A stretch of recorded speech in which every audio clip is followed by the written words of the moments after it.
Hello guys, good morning. तो आशा करता हूँ कि आप सब लोग अच्छे और मस्त होंगे। तो आज हम बात करेंगे 10 अक्टूबर के मोस्ट इम्पॉर्टेंट करंट अफेयर के क्वेश्चन के बारे में। तो आज है 10 अक्टूबर। आज हम बात करने वाले हैं 10 अक्टूबर के मोस्ट इम्पॉर्टेंट करंट अफेयर के बारे में। तो गाइस, अभी तक चैनल को सब्सक्राइब नहीं किया है तो चैनल को सब्सक्राइब करके बेल आइकन को प्रेस कर लीजिए ताकि हर वीडियो का नोटिफिकेशन आपको टाइम पर मिलता रहे। तो चलते हैं आज के पहले प्रश्न पर। आज का जो हमारा पहला प्रश्न है, नोबेल शांति पुरस्कार 2023 प्राप्त करने वाली नरगिस मोहम्मदी का संबंध किस देश से, आपसे पूछा गया है। तो इनका जो संबंध है वो ईरान देश से। इसका जो ऑप्शन नंबर है सही है, याद रखना, ईरान। तो इसका ईरान राइट आंसर है। जो इस शांति का नोबेल पुरस्कार दिया जाएगा वो ओस्लो में दिया जाएगा, याद रखें, और जो बाकी हैं वो स्वीडन में दिए जाते हैं। और ईरान में महिला उत्पीड़न को रोकने के लिए इन्हें ये शांति का पुरस्कार दिया जाएगा। और पहला जो शांति का पुरस्कार दिया गया था वो 1901 में दिया गया था। हेनरी ड्यूनेंट और फ्रेडरिक पेसी को दिया गया था। तो इस बात को भी याद रखेंगे। और सबसे युवा जो शांति का नोबेल प्राप्त किए हैं वो थे मलाला यूसुफजई। 2014 में इन्हें दिया गया था शांति का नोबेल पुरस्कार और मात्र 17 वर्ष के थे। तो आपसे पूछे सबसे युवा शांति का नोबेल पुरस्कार पाने वाले व्यक्ति, वो थे मलाला यूसुफजई। तो इसको याद रखना इम्पोर्टेंट है।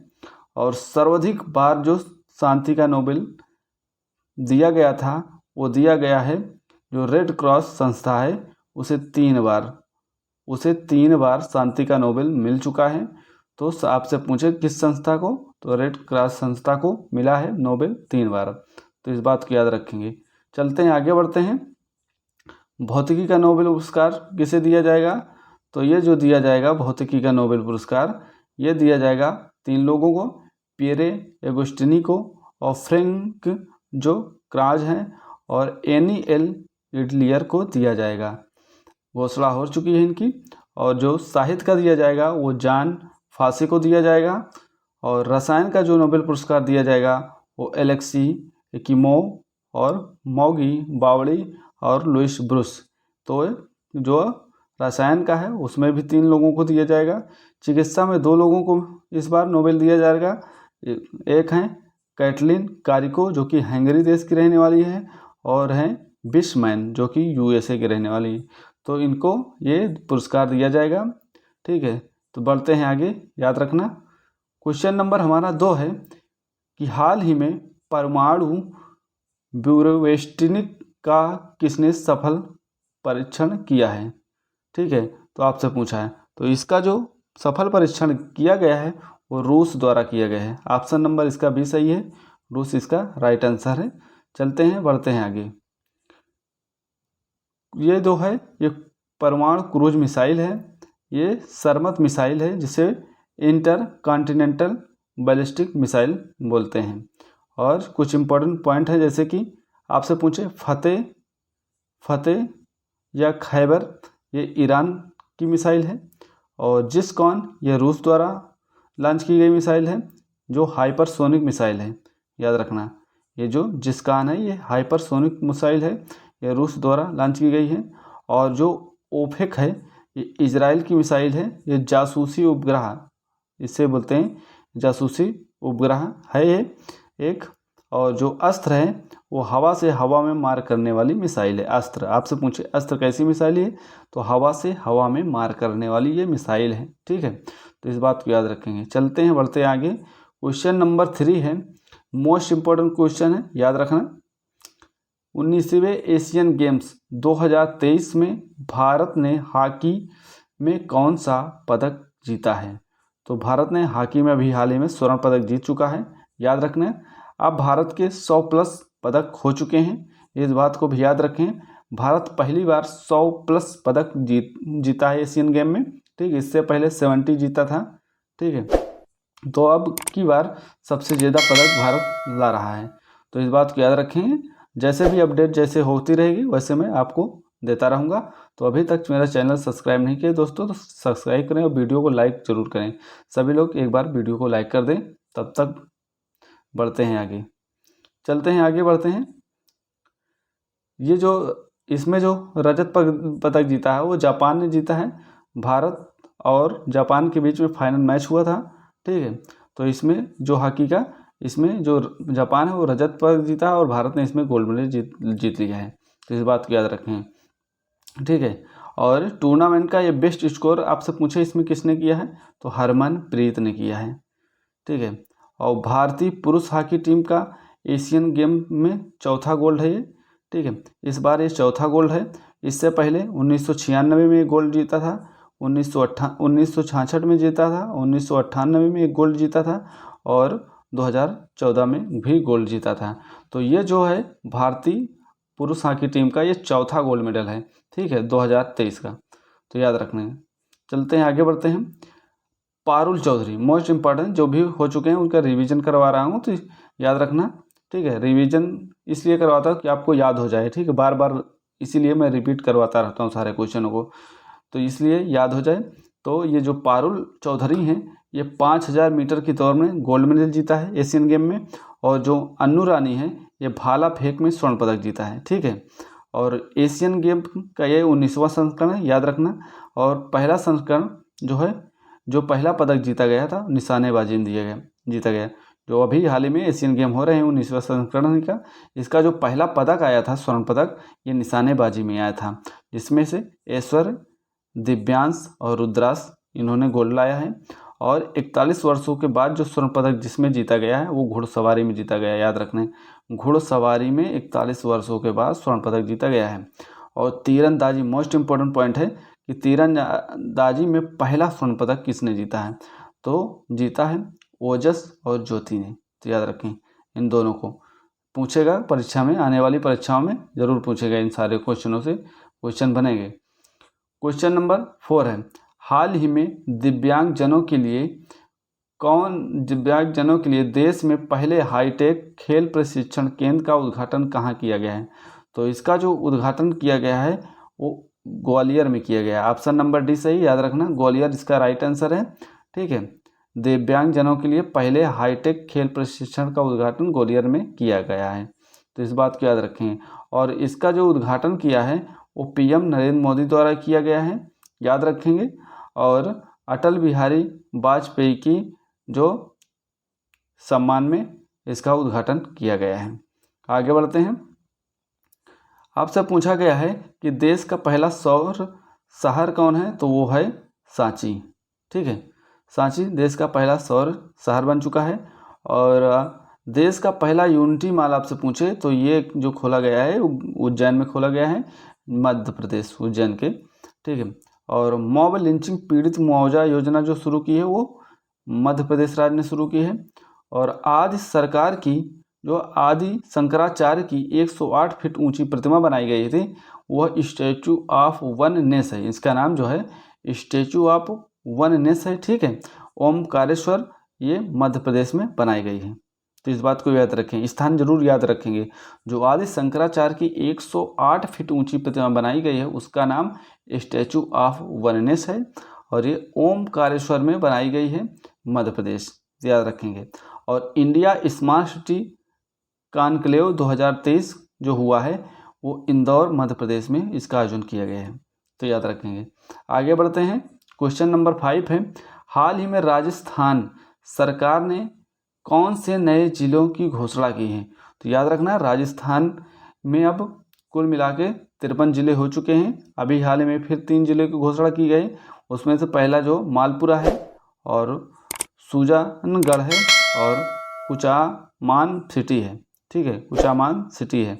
तो ऑप्शन नंबर इसका डी राइट है, याद रखेंगे, डी इसका राइट आंसर है, ठीक है। तो याद रखना। आगे बढ़ते हैं। ये 3 जो ज़िले हैं याद रखना यही, और ये जो 3 ज़िले बनाए गए हैं ये राम लुभाया समिति की सिफारिश पर बनाए गए हैं। और वर्तमान में जो राजस्थान में अब 53 ज़िले हो गए हैं और 10 संभाग हो गए हैं जो राजस्थान में। आपसे पूछे भारत में सर्वाधिक ज़िले कहाँ पे हैं, तो उत्तर प्रदेश में हैं 75 ज़िले, ठीक है। उत्तर प्रदेश में 75 जिले हैं, सर्वाधिक जिले उत्तर प्रदेश में हैं, फिर इसके बाद मध्य प्रदेश, फिर राजस्थान। तो इस बात को याद रखेंगे। आपसे पूछे जो मध्य प्रदेश में वर्तमान में जिले कितने हैं? 54, और राजस्थान में अब हो गए हैं, जो राजस्थान में अब हो गए हैं वो हो गए हैं 53, याद रखना। तो जो सबसे ज़्यादा उत्तर प्रदेश में, फिर मध्य प्रदेश में, फिर राजस्थान में जिले हो गए हैं। और जो मध्य प्रदेश का जो 53वां जिला बना है वो मऊगंज बना है, और पूछे 54वां जिला कौन बना है तो वो नागदा बना है। और मध्य प्रदेश का जो 55वां जिला होगा वो मैहर होगा, याद रखना। इसकी घोषणा हो चुकी है कि मध्य प्रदेश का जो 55वां जिला बनाया जाएगा वो मैहर को बनाया जाएगा। तो घोषणा इसकी हो चुकी है, याद रखना। 55वां जिला जो बनने वाला है मध्य प्रदेश का वो मैहर बनने वाला है, ठीक है। मछुआरों की सुरक्षा के लिए नभामित्र उपकरण का विकास किसने किया है? तो इसका जो विकास किया गया है वो DRDO द्वारा किया गया है, तो याद रखना। अगला है कि यूरिया गोल्ड को किसने लॉन्च किया है? तो ये सीकर में लॉन्च किया गया है। सीकर कहाँ पे है? राजस्थान द्वारा, ठीक है। वहाँ के CM ने इसे लॉन्च किया है यूरिया गोल्ड को, ठीक है, PM नरेंद्र मोदी द्वारा, तो याद रखना। और राइट टू हेल्थ बिल किसने पारित किया है? तो ये पारित किया है राजस्थान ने। और अधिवक्ता संरक्षण कानून बिल जो पारित किया है वो भी राजस्थान ने पारित किया है। और इंदिरा गांधी महिला स्मार्ट योजना ये भी राजस्थान द्वारा प्रारंभ की गई है। तो ये सभी योजनाओं को याद रखेंगे, जो भी इम्पोर्टेंट फैक्ट है, ठीक है। परीक्षा के लिए जो भी इम्पोर्टेंट है मैं वही लाता हूँ आपके लिए, जो परीक्षा की दृष्टि से अति महत्वपूर्ण है। तो बार बार इसीलिए लाता हूँ कि ये भी याद भी हो जाए, और जो नए अपडेट हैं वो भी आपके लिए लाता रहूँगा, ठीक है। तो ज़्यादा से ज़्यादा शेयर करें इस क्लास को और अपने सभी दोस्तों तक, और वीडियो को लाइक नहीं किए सभी लोग वीडियो को लाइक कर दें। तो आगे बढ़ते हैं। क्वेश्चन नंबर 6 है कि हाल ही में रिजर्व बैंक की मौद्रिक नीति समिति ने रेपो दर कितनी निर्धारित की है? तो इसमें जो रेपो दर निर्धारित की गई है वो जो की गई है वो 6.5% की गई। ऑप्शन नंबर इसका बी राइट है, याद रखना। 6.5% इसकी जो है दर निर्धारित की गई है। और आपसे पूछे जो मौद्रिक नीति है इसमें कितने सदस्य हैं? तो इसमें 6 सदस्य हैं, और इसके जो हेड हैं वर्तमान में वो RBI का गवर्नर होता है, जो इसका हेड होता है, ठीक है। जो मौद्रिक नीति का ये RBI का गवर्नर होता है, इस बात को याद रखें। और साल में ये 6 बार रिपोर्ट जारी की जाती है, ठीक है, हर 2 महीने में, ठीक। तो साल में 6 बार ये रिपोर्ट आती है, हर 2 महीने में एक बार रिपोर्ट इसकी आती रहती है। और इसकी जो बैंक रेट है इसमें वो 6.75% है। और रिवर्स रेपो रेट है वो 3.35% है। तो इस बात को याद रखेंगे। चलते हैं आगे बढ़ते हैं। रामबाण में देख लेते हैं, इंपॉर्टेंट सीरीज है जो कि आपसे पूछा गया है कि जो RBI का गठन जो किया गया है वो किया गया है यंग हिल्टन कमीशन के सिफारिश पर, और इसे ही शाही आयोग भी बोलते हैं। तो याद रखना, कभी कभी यंग हिल्टन न देके शाही आयोग दे देगा, तो इसको याद रखना। जो RBI का गठन किया गया शाही आयोग की सिफारिश पर किया गया है।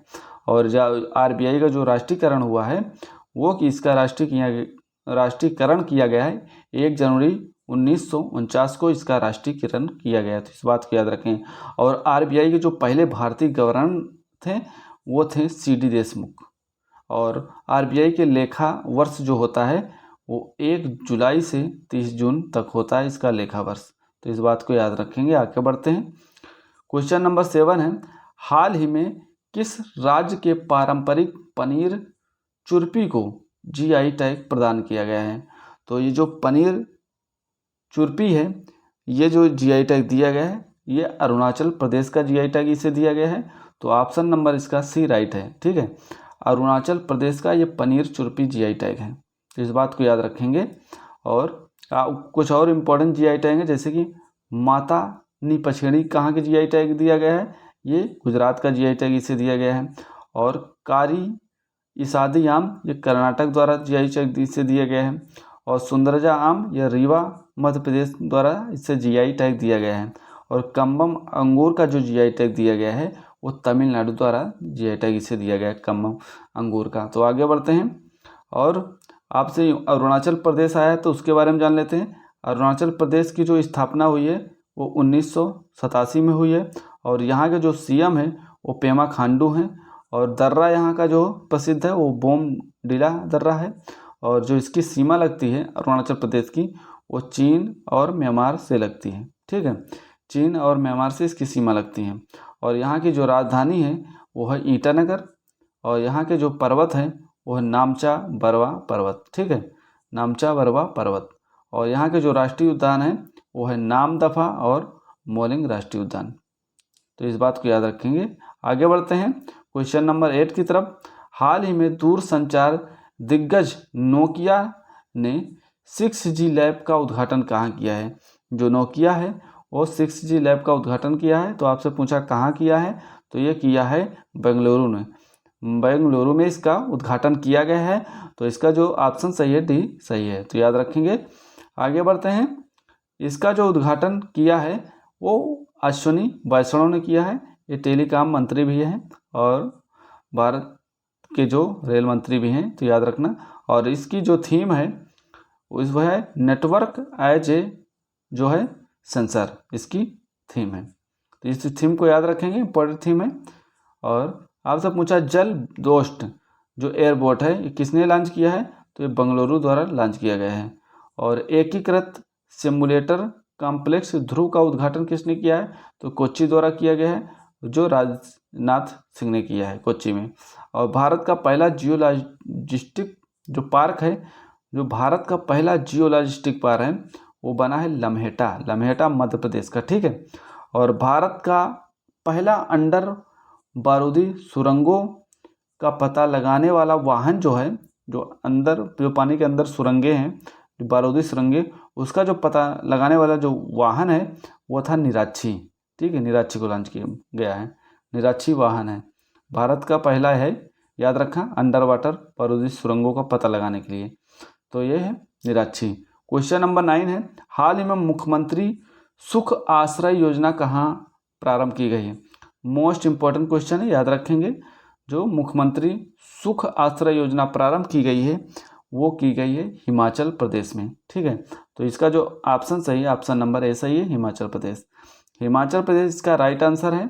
और जो ये इसके पात्र होंगे वो अनाथ बच्चे होंगे, दिव्यांग बुजुर्गों के लिए ये पात्र होंगे इसके, और निराश्रित महिलाएं जो हैं इसके पात्र होंगी। और जो ये योजना शुरू की है वो सुखविंदर सिंह सुक्खू ने शुरू की है। ठीक है, सुखविंदर सिंह सुक्खू ने, जो कि हिमाचल प्रदेश के ये सीएम हैं। तो याद रखना। आगे बढ़ते हैं। जो मुख्यमंत्री लाडली बहना आवास योजना प्रारंभ की गई, ये मध्य प्रदेश द्वारा प्रारंभ की गई है। और विश्वकर्मा योजना जो है ये बुनकर और शिल्पकारों के लिए है। ठीक है, जो विश्वकर्मा योजना है वो बुनकर और शिल्पकारों के लिए है। और मुख्यमंत्री निःशुल्क अन्नपूर्ण योजना पैकेट योजना कहाँ प्रारंभ की गई? तो ये राजस्थान द्वारा प्रारंभ की गई है। और मो जंगल जामी योजना ये उड़ीसा राज्य द्वारा शुरू की गई है। और नंद बाबा दुग्ध मिशन योजना ये उत्तर प्रदेश की योजना है। ये सारी योजना इंपॉर्टेंट है, याद रखना। आगे बढ़ते हैं। क्वेश्चन नंबर 10 है कि हाल ही में लॉन्च जेल उद्योग के ब्रांड मुक्ति का संबंध किससे है? जेल उद्योग ब्रांड मुक्ति का जो संबंध है वो है बिहार राज्य से। ऑप्शन नंबर इसका ए सही है, बिहार इसका राइट आंसर है, तो याद रखें। आगे बढ़ते हैं। सरदार पटेल की प्रदर्शनी जो है वो पटना में लॉन्च किया है। ठीक है, सरदार पटेल की जो प्रदर्शनी है वो पटना में लॉन्च किया गया है, तो इसको याद रखें। और जेल में कैदियों के द्वारा बनाए गए उत्पाद बेचने के लिए इसे प्रारंभ किए गए हैं, तो इस बात को याद रखना। आगे बढ़ते हैं, बात करते हैं मोस्ट इम्पॉर्टेंट कुछ पॉइंट की। और जैसे कि आपसे पूछा गया है कि प्रोजेक्ट कटारू को लॉन्च किसने किया है? तो इसको जो लॉन्च किया है IIT मद्रास ने। ठीक है, और इसका जो संबंध है वो वायु प्रदूषण को जांचने के लिए इसे लॉन्च किया गया है, तो इसको याद रखेंगे। अमृत वृक्ष आंदोलन जो है ये असम द्वारा चलाया गया है। जो अमृत वृक्ष आंदोलन है ये असम राज्य द्वारा चलाया गया है। और जो शुभ यात्रा योजना है वो केरल का है। ठीक है, केरल का भारतीय प्रवासी जो हैं, जो प्रवासी भारतीयों के लिए ये योजना प्रारंभ की गई, शुभ यात्रा योजना। ठीक है। और अगला जो है वो जो है कलेगनार महिला अधिकार निधि योजना जो प्रारंभ की गई है वो की गई है तमिलनाडु राज्य द्वारा। ठीक है, तमिलनाडु राज्य द्वारा इसे प्रारंभ किए गए हैं। तो गाइज आज का वीडियो कैसा लगा? अगर वीडियो पसंद आया हो तो अपने सभी दोस्तों के साथ शेयर करें और कमेंट बॉक्स में बताएं भी कि वीडियो कैसा लगा, ताकि मैं अपनी वीडियो और ही इम्पोर्टेंट तरीके से आपके बीच ला सकूं। ठीक है, तो मिलते हैं नेक्स्ट वीडियो में। आज के लिए जय हिंद जय भारत दोस्तों।